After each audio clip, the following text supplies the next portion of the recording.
Hi, church. Pastor Jake. Just wanted to update you on a few things here midweek and share a word of encouragement with you.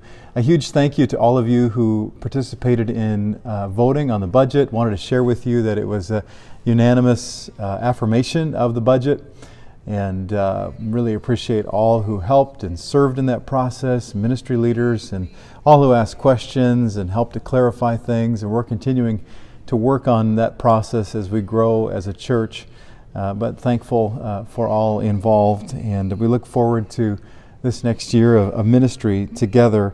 This past Sunday we also celebrated our seniors.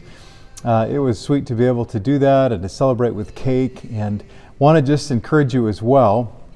There is baccalaureate this week on the 24th, Wednesday evening at Pillager High School, so go and support the seniors who are graduating from our church there if they're a Pillager student this week. This Sunday, we're going to have a new missionary introduction. We're going to be meeting a new missionary that FBC is supporting.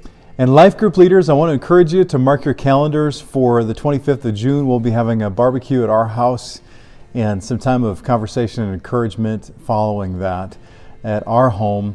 June 25th at 11:30 a.m. June 25th, 11:30 a.m. Life group leaders barbecue at our house. So mark your calendars for that.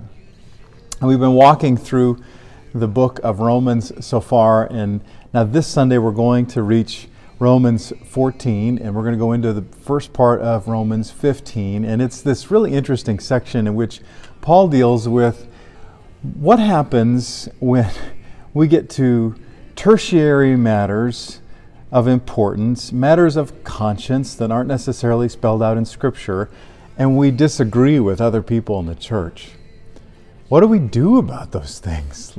Like what we eat or what we drink, or whether we cheer for the Packers or the Vikings. Like what do we do with those things within the church? And I know that we probably have wrestled, just about everyone has wrestled with those kinds of questions. So Paul is super helpful, I think, in addressing, he refers to them both as the weak and the strong. We'll look at those terms this weekend and hopefully provide some clarity. I think Paul does a great job of being just super helpful to helping churches have unity in the midst of differences of conscience on some of these things. And so I want to just encourage you to join us this Sunday as we gather together. And I want to just share from Psalm 95, "Come, let us worship and bow down. Let us kneel before the Lord, our God, our Maker." That's just a beautiful picture of a heart that is prostrate before God, worshiping Him. For He is our God, and we are the people of His pasture and the sheep of His hand. And then he closes with, "Today, if you hear His voice, do not harden your hearts." Let's receive this reality that we are the sheep of God's pasture, the sheep of His hand. We're the people of His pasture.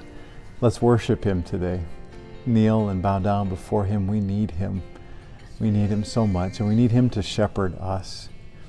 It's so hard to acknowledge that we're sheep, but deep inside we know that. We know we're sheep who need to be shepherded. I had a conversation with someone not yet a part of our church really this morning about something like this, and we were just talking about the need to be shepherded every day, every moment, to receive God's shepherding care for us. So I just want to leave you with that today and encourage you in that way to allow the Good Shepherd to shepherd you. God bless you.